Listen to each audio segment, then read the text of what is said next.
Hi everyone, you're in for something really special today. I'm Katie Losi, Head of Partnerships and Conservation at Natural World Safaris, where we're known for creating award-winning, next-level wildlife experiences across all 7 continents. Welcome to our first in-person edition of Natural World's Heroes, a series spotlighting extraordinary people reimagining how we connect with the wild. People who share our commitment to protecting wild species, wild places, wild cultures, and wonder. Today's guest embodies that mission. Mario Haberfeld went from Formula One race car driver to conservation leader, founding the nonprofit Onçafari in 2011 to safeguard Brazil's biodiversity and support and empower local communities. What makes Onçafari so groundbreaking is how it flipped the script. In the Pantanal, once a good jaguar was a dead jaguar. Today, thanks to Mario and his team, jaguars are worth more alive than dead. Ranchers who once hunted them now guide safaris. Local families earn livelihoods. And one of the world's most elusive cats has become a global conservation symbol. Onçafari even achieved a world first by reintroducing 2 orphaned jaguar cubs, Isa and Farah, into the wild, both now mothers and grandmothers. Sir David Attenborough featured them in a documentary highlighting just how groundbreaking their work is. At Natural World Safaris, we're honored to bring travelers to Onçafari projects as a way of showing that responsible travel can be one of the most powerful tools for protecting wild places. Mario, it's such a pleasure to have you here. I know you're here for New York City Climate Week, and I'm going to be attending a session of yours on Wednesday at the Explorers Club in partnership with Chris Tompkins and Tompkins Conservation. Something's brewing. Can you share why you're here? Or yeah, I can share with you guys because this is going on after the launch. But it's a huge project that we're working together. So Chris and Rewilding Argentina are known for creating big wildlife corridors in Argentina. We've actually adapted their model to create wildlife corridors in Brazil as well. That they were our inspiration. We have been working together for quite a few years now. We even one of the parks that they helped create, it was all hunted out. All the animals there is a place that looks very similar to Pantanal. So they've been reintroducing species there for the last 20 years. And we actually sent one of our jaguars to them. Oh wow! His name is Jatobazinho. What does that mean? It's the name of a tree in Brazil. And so he was the first male to be released back in the wild there in this park in Argentina.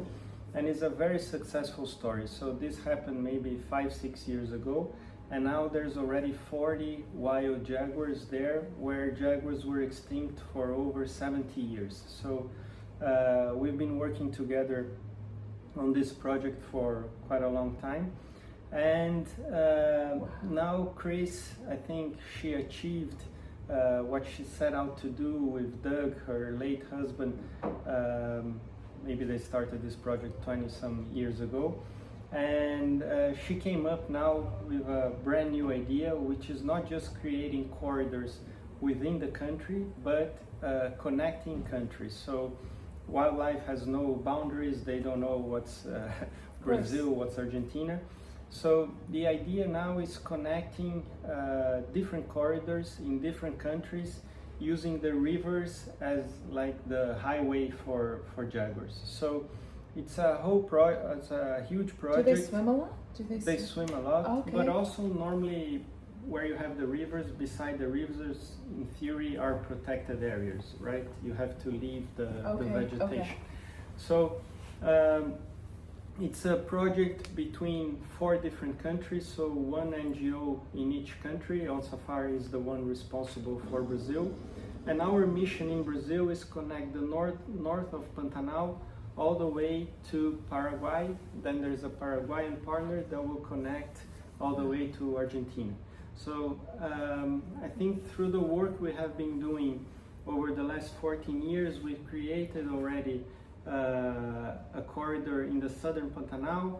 Then in 2021 we started working in a corridor in northern Pantanal, and are currently working in a corridor in the middle of the Pantanal. So pretty much this Pantanal part, within the parameters that were given to be a a functioning corridor. We pretty much achieved that, connecting the North Pantanal to Paraguay, so I think that area it's quite well done. And now we're working also again with Rewilding Argentina and Chris Tompkins to help also the corridor at Iguazu Falls, because there's jaguars there in the national park, but they're kind of trapped there, right? So they need let's say an escape route to go into Argentina or whatever. So we're working on that as well. And so the launch is going to be this week here in Brazil. It's going to be I think one of the biggest projects in the world in terms of size of area to be protected. And yeah, looking for many good things to come, and working with excellent partners. That is so exciting. Thank you for sharing that. For decades, jaguars were hunted as threats, primarily threats to cattle, killing them as part of the culture in Brazil's Pantanal. Now they're helping local communities thrive. How did you make that transformation real on the ground? Yeah, so my goal was always to develop ecotourism. I was always passionate about wildlife. I've traveled all over the world. As you said, I used to be a race car driver. When I stopped racing, I wanted to help animals in Brazil. So I travel all over the world, seeing pretty much all the animals people can imagine. And then the goal was to adapt what I had seen mainly in Africa with lions and leopards to Brazil, Pantanal and jaguars. So Pantanal is about 95% privately owned, and in all this land you have cattle ranching. So that's a big culture in Brazil.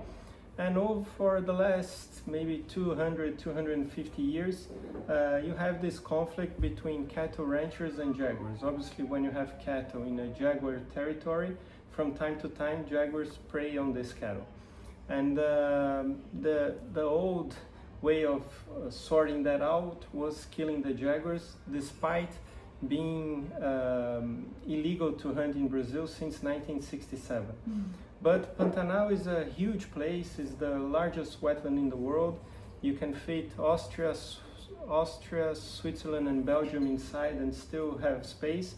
So it's impossible to do it by enforcing the law, by policing. So we needed to come up with a new method. And my theory was to make the jaguars be worth more alive than dead. And the way of doing that was through ecotourism. The problem was that because of all this conflict that had been happening for the last 200 and so years, jaguars became very elusive. Obviously, they learned that human beings are not a good thing, and they started hiding and running away. My theory is that they actually became nocturnal because of people, and was impossible to see them in a way that you could make ecotourism thrive. So our first project was to habituate jaguars to the presence of vehicles, which means following the same jaguars for months, sometimes years, until he understands that those vehicles with those people doesn't, represent any threat. And then through the generations of that same jaguar, the cub, the grand cub, they are born pretty much seeing those cars. The fear is almost bred out of the cubs. And then they don't, nowadays they treat our vehicles like trees, It's a tree that moves, but they don't care, it doesn't interfere in their lives in any way. So that's how we started, and with that, I think it was a big change in culture in Pantanal. The same people that used to hunt jaguars now work for conservation. They used to hunt jaguars with their fathers, grandparents when they were young. Then they started working as cowboys in the cattle ranching business. Obviously, it's not a great job. They don't make a lot of money. So some of them we hired, trained them. Some of them sent to Africa, they went to English school, and now they work with us as guides, very good guides, because they're local people. They know how to find jaguars, know all the tricks from the ground, and now they have much better salaries. Not only they have better salaries, now with the development of ecotourism, having more lodges, more people come, now their whole families are employed within the ecotourism business. It's not just the men, the women too. Exactly. Like a cowboy culture, the women are getting new jobs. Yeah, like like the we Jaguar have some examples, like a guy that works with us that went through this whole process I described, and he had to support his household, and he has a wife, a son, and a daughter, and he used to work as a cowboy, and the others used to stay at home. Now they are all employed in the ecotourism business. The wife is a cook. His daughter works cleaning the lodges. His son is doing maintenance. So I don't know. We made some calculation. Their household income went up almost 30 times due to protecting jaguars. So these guys are now, our best models and replicating the idea with their friends and everyone. And their work is safeguarding these species for future generations, for their granddaughters and their grandsons, and that's just it's amazing when you take these guys, even cowboys, that people that still work with cattle nowadays, out to see a jaguar from a completely different perspective. Not from a perspective that it's a monster eating their cattle, but from an ecotourism perspective, that they're in the vehicle, they see the jaguars from up close, they fall in love with these animals. Some cattle ranchers now are proud, to have Fera, which is one of the jaguars you mentioned that we reintroduced, living, quote unquote, in their backyard.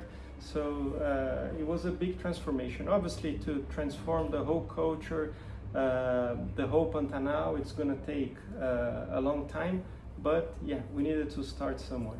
Incredible. I'm so excited about our chat. You can tell. So nature is a huge part of your life, but you started your career as a Formula One race car driver. Can you help us understand this switch? Yeah, I mean, I always loved nature. I can't really explain why. In my house, we always had dogs and domestic animals. But you went on safari when you were about 12, right? Yeah, and then when I was 12, my dad took the family to a safari in the Serengeti in Tanzania. It was very different from what safaris are nowadays.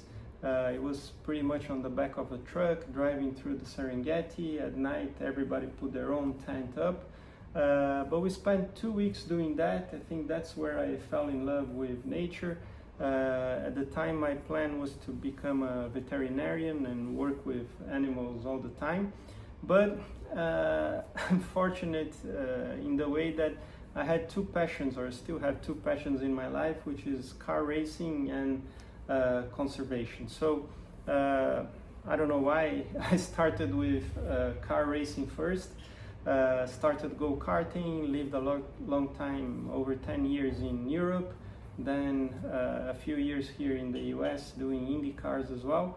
And when I retired from racing back in 2008, then I thought I needed to look for this next chapter of my life. That's when I did all these trips, seeing animals all over the world and trying to understand all the conservation projects that were going on for each different species in different countries. And that's when I came with the idea of Onçafari, which at the start was just developing ecotourism by habituating jaguars. Mm. For those who haven't been to Brazil, or for those who have never been to the Pantanal, or maybe have never heard of it, can you set the scene of what this area is like, what people can expect, and just really bring it to life for us from New York City? Yeah, so Pantanal for me is the most spectacular place on earth that I've ever been in terms of scenery. It's a super beautiful place. Like we discussed before, it's huge. You actually have 11 different Pantanals inside of Pantanal, so very different sceneries in different parts of the country, right? Pantanal is situated between two states of Brazil. And basically it's a wetland, right? So for roughly 4 to 6 months of the year, it's very wet. I think the best example to compare would be the Okavango Delta in Africa, or even the Everglades here in Florida. But it's just super big with spectacular scenery. and with all these animals roaming around. I think what makes Pantanal very special is that because it's a wetland, it's quite an open area, right? So where you have the flood, when the floods recede, you have these big natural pastures where you see capybaras, peccaries, anteaters, and all these different animals. And you have these hammocks of forests where jaguars tend to be. So I think Pantanal, any time of the year you go, it's spectacular. Sometimes more for the scenery, sometimes more for the ease of seeing animals. And not to mention the bird life, which is amazing, right? You have hyacinth macaws, toucans, and jaguar storks, which is the largest stork in the world. All of these animals flying around, and it's so easy to see animals, which I think it makes it so spectacular. I mean, when we talk about Brazil, people normally think about the Amazon. And Amazon, obviously the lungs of the world, the largest rainforest there is and everything, but which is also super beautiful, but much harder to see animals. I think what makes Pantanal so exceptional is that for a safari guest that wants to go and see animals, Pantanal is the best place to go. Yeah, it's so interesting. It feels like the Amazon had like the best PR rep of all time. And now to that point, like the Amazon, kids these days think the Amazon is it's a company, so it's like the importance of your work for connecting people to the wild world is just like, that example in itself is heartbreaking and just a testament to it. And I think the other nice thing about Pantanal, so Pantanal is situated in the Midwest of Brazil, bordering Paraguay, Bolivia, and Pantanal is sort of a mix of biomes, right? So to the east of Pantanal you have the Cerrado, which is like the Brazilian savanna. To the south you have the Atlantic forest. From the north you have the Amazon. So like I said, the Pantanal, it's a mix of everything, so you get a lot of different species that you can see there. Incredible. You partnered with environmentalist and farm owner Roberto Clabin to create Cayman Lodge, Brazil's first jaguar safari. Guests staying there are right in the middle of your conservation work. What can they expect when they visit, and how does the experience of seeing jaguars in the wild up close connect them to the bigger story of the wildlife and the communities that you're helping? Yeah, so Roberto has this area, it's 53,000 hectares, so 130,000 acres, so it's a huge piece of land where he has been working for the last 40 years or so with conservation. When Onçafari started operating at Caimã, the lodge had been going there already for 20 years, but I think what was missing was this experience of seeing jaguars, right? In the end of the day, what I learned from all these trips I've done all around the world is that people want to see the big cats, the big predators, right? So if you go to Africa, you want to see the lion. Obviously, you see a zebra, it's great, but nobody goes to Africa. They use that hunting term Big Five, yeah, right? And you guys have your own Big Five, which isn't a term I love, but what are they? Yeah, so in Brazil, in Pantanal, our Big Five is the jaguar, like the largest cat in the America, the marsh deer, which is the largest deer we have, the anteater, which is the largest anteater in the world, the capybara, the largest rodent in the world, and the tapir, which is the heaviest land mammal in South America. So when you go there now to Caimã, I think is the best place in Brazil to spot wildlife. So you go out in the morning, like pretty much like a safari in Africa, searching for jaguars, but not forgetting all the other animals. I mean, people sometimes get too obsessed in seeing jaguars, but I think on the way there you have to enjoy all the other wildlife and scenery, and spend the morning doing that, come back for lunch, some rest, and in the afternoon you do the same again. But at Caimã there's a lot of other activities. You can go walking on trails, there's canoes, there are dinners in the bush, there's so many different things to do, but I think obviously the highlight is seeing jaguars, which nowadays, thankfully, it's not such a mission. I think in the beginning we spent like almost 2 years before we could see our first jaguars. Now pretty much people see jaguars every outing. So also great to experience the jaguars nowadays, because we have all the family trees and some jaguars even that are not supposed to exist, right? Because we reintroduced 2 jaguars back 9 years ago, and these jaguars have had cubs, grand cubs, and it's great to see some of those. I need to stop you right there. Okay, so these 2 cubs that you these orphaned jaguar cubs have gone from orphaned jaguar cubs to grandparents, which is like just chilling, gives me chills just saying that. But can you back up and just give better context? And was that kind of like the kind of grounding? Did that ground Onçafari? No, actually we started with a wild jaguar that was already living at Caimã, which was called Esperança, which means hope in English. So she was the first one to be habituated, and over these 14 years that Onçafari exists, she had, I think, 7 cubs, 11 grand cubs, and I don't know anymore how many great grand cubs. So I think she was the first, and let's say the mother jaguar that started everything. But 3-4 years later, after we started Onçafari, an accident happened in Corumbá, which is a city a little bit over 100 miles from Caimã, on the margins of the Paraguay river, which is the biggest river we have in Pantanal, where we believe you have the river. On the right margin of the river you have a wild area. On the left margin of the river you have a small town.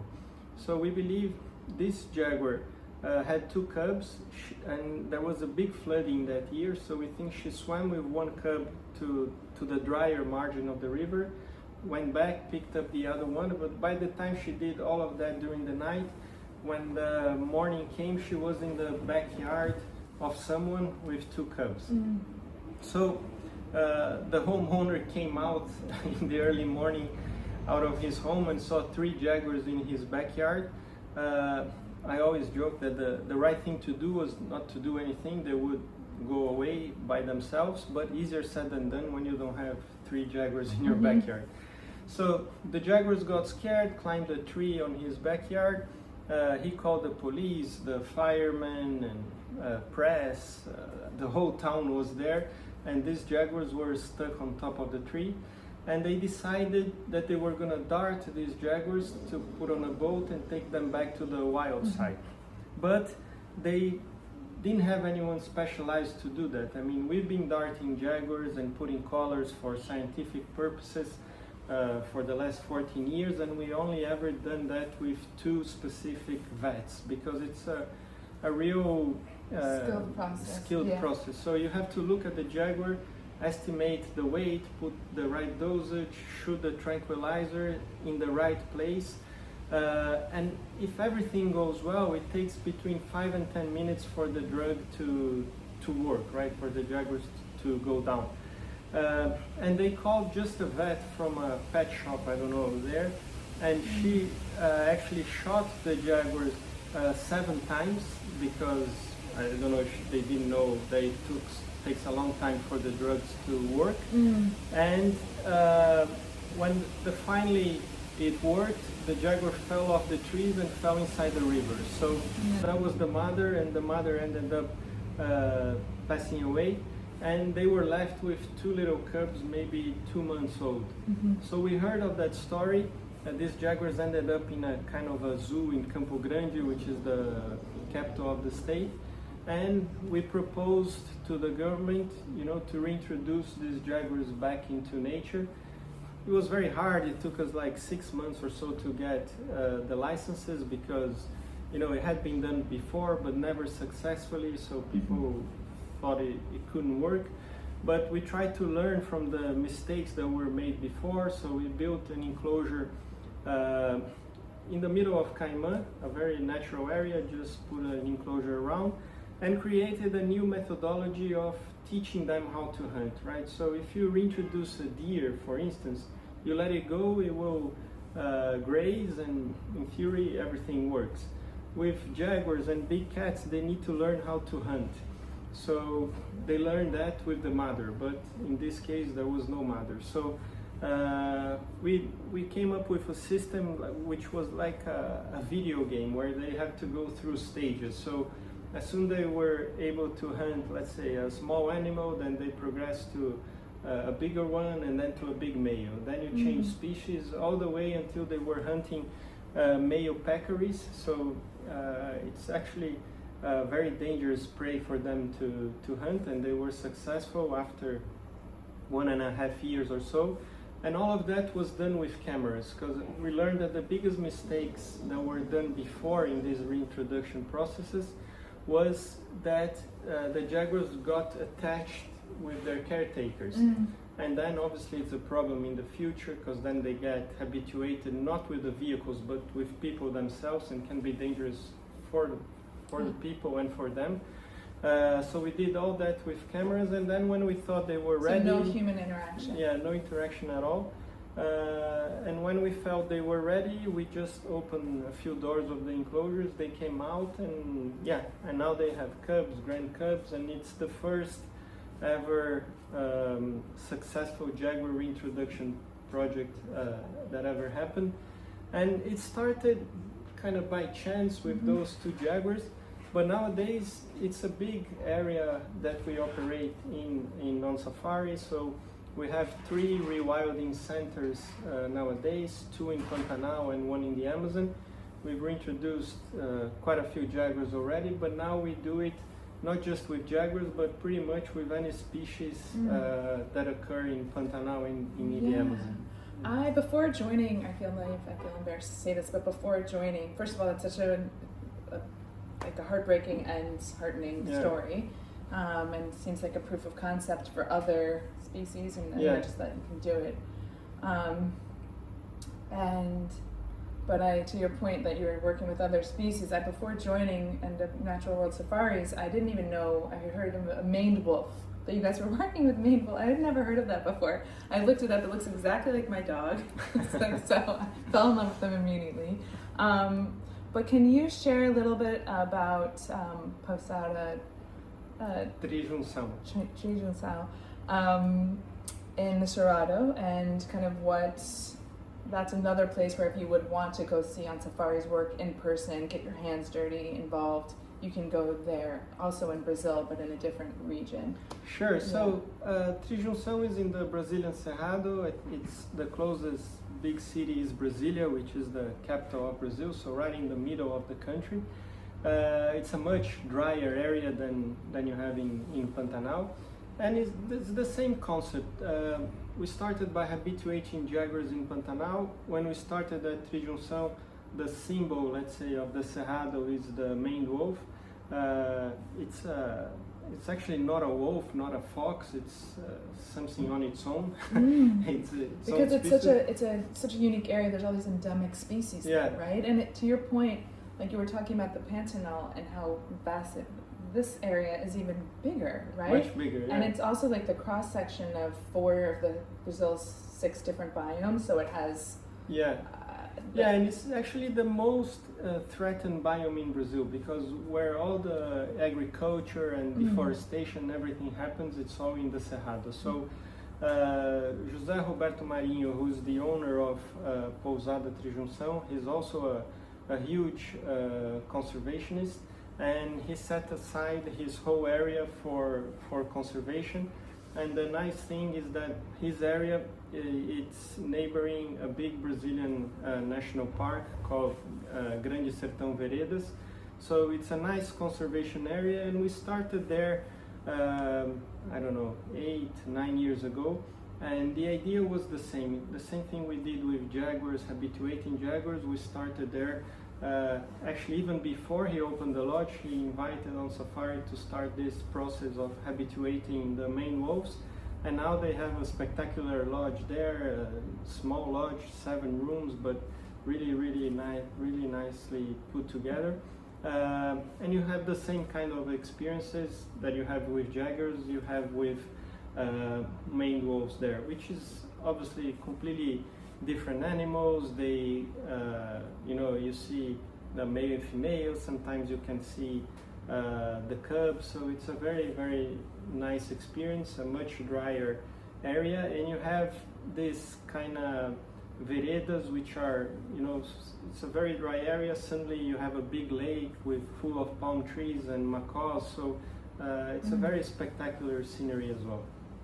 Are there any experiences that feel particularly unique to guests, that they would have a chance to have some hands-on conservation work at either of the lodges?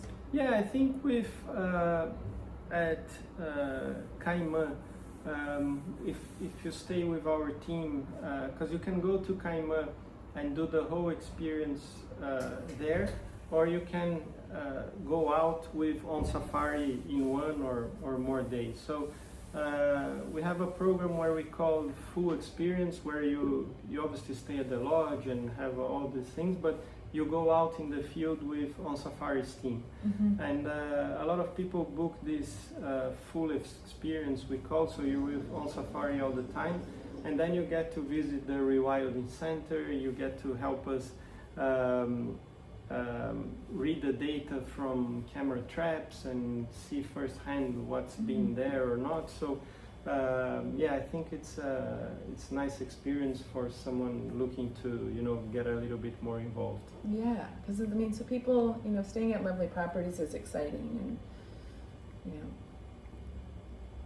the real deal is getting your hands dirty on these trips, I think, and just feeling like you're part of something bigger, which it seems like you are able, you're the link to enable people to do that. And I think it's also important for people to understand, but that just by going there, they're already helping conservation, right? Because like we started our conversation here, it's conservation, in my opinion, it's about people. Because if there was no people, you didn't need to do any conservation. Yeah. So conservation is about people. By visiting there, you're creating jobs, you're changing people's mind, you're valuing jaguars and other animals. So just by going, you're already helping conservation a lot. And obviously, from there, there's other steps that you can take to go even deeper. Yeah, and I hate to say this, but I feel like beyond altruistic reasons to keep wild places wild, we need the economic reasons, and it really helps integrate those two things. So it's just literally by going on an incredible jaguar safari, you're helping conservation, you're helping protect these wild places and keeping them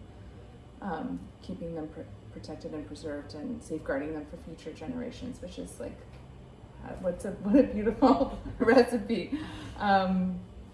Okay. So Brazil has faced some devastating wildfires in 2024. How did that impact your work, and just is there anything that you're doing to future-proof those areas? So just to help if it ever happens again with climate chaos. Yeah, so fires is actually the main threat we have at the moment, especially in Pantanal. More than farming? Much more than farming, because Pantanal, like we said, you have cattle ranching there for over 250 years. And Pantanal, if you do it properly, you don't have to cut down a single tree to farm, because all these areas that get flooded, when the water recedes, you have natural pastures. So the pastures are there for free, and you don't have to do anything else. So all the wildlife, the whole biome, everything has been living with cattle for a long time, and that's not really a huge problem.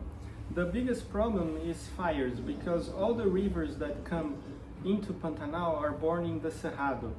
And with the deforestation of the Cerrado, where there is the main problem is deforestation. Deforestation related to farming? To farming, okay. Mainly, yeah. So with everything that's... And usually for cattle farming? For cattle farming, but not in the Cerrado nowadays, more for agriculture. So that's where you have these big fields of soybean and all these things. Okay. So with the deforestation of the Cerrado, the rivers have been drying, and then they run into Pantanal, and Pantanal in the last 20 years is estimated that it lost about 60% of its waters.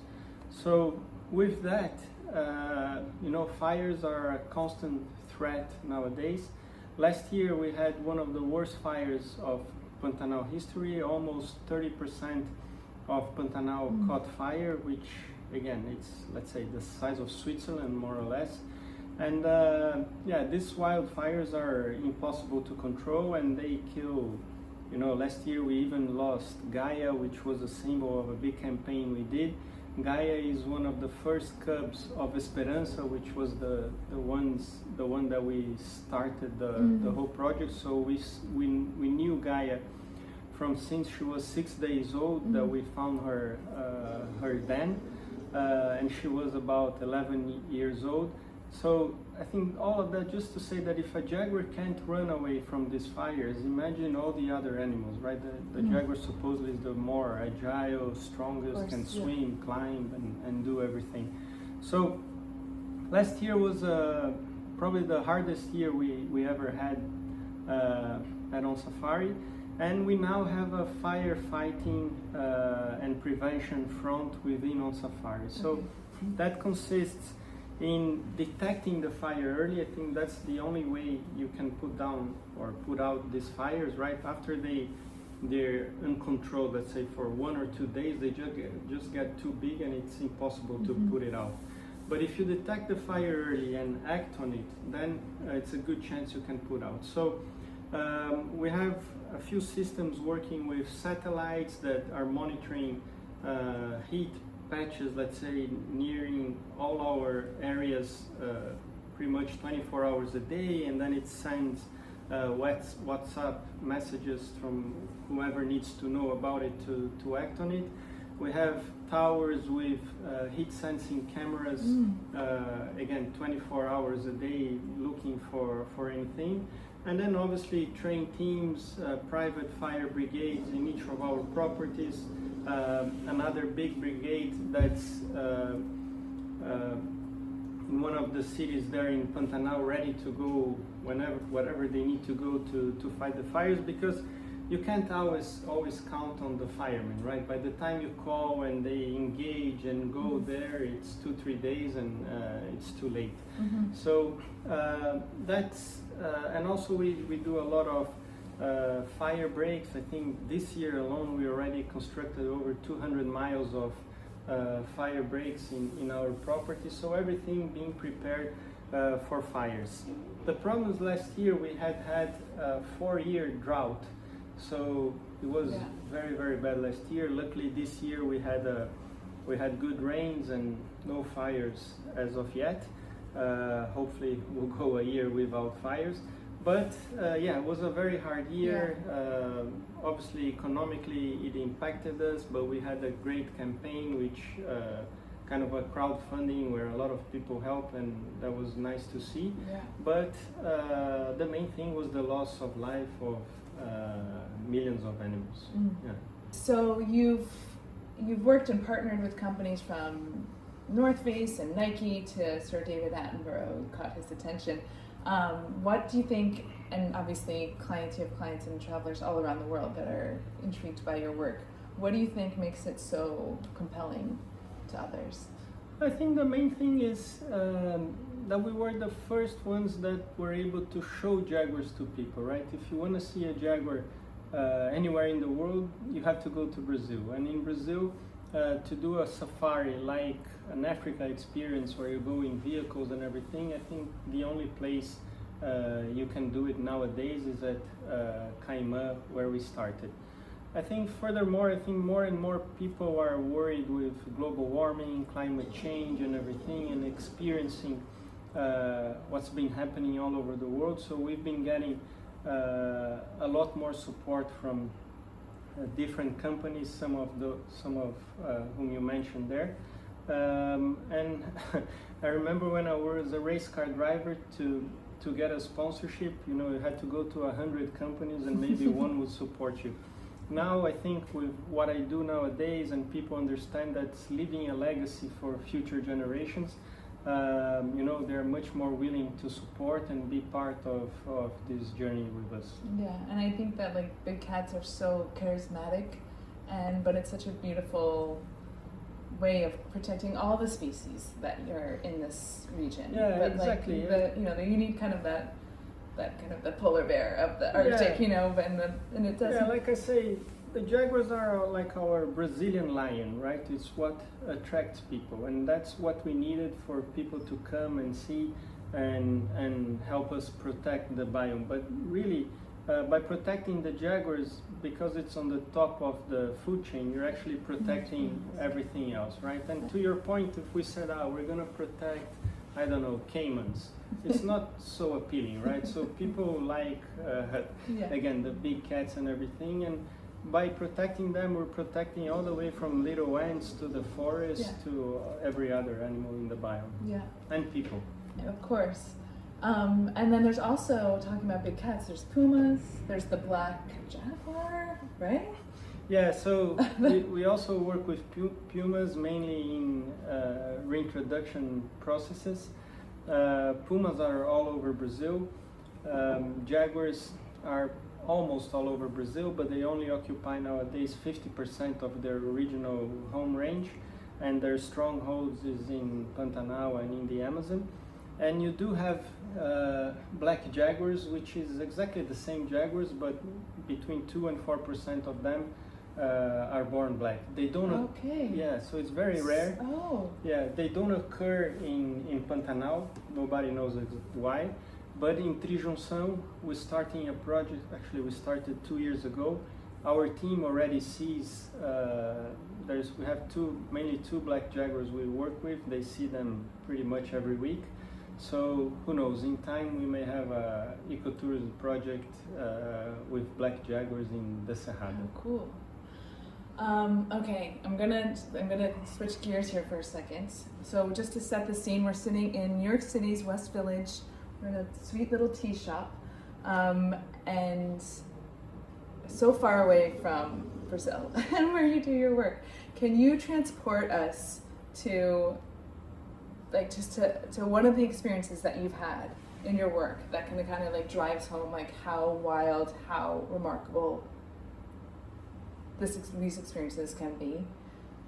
Yeah, I think it's hard to say, but I think for me, even nowadays, I don't know how many jaguars I've seen, but I probably had over 3,000 jaguar sightings. But every single outing, it's different. Every single outing is spectacular, and every time you see a jaguar, it's fascinating for people who are seeing them for the first time. But it's still fascinating for me because every time you see them, you're learning something, right? I think jaguars, if I'm not mistaken, is the least study of the big cats in the world. So I think there's a lot to learn about their behavior that people don't know. So for instance, it was said that jaguars didn't climb trees, and we know now that they climb trees all the time.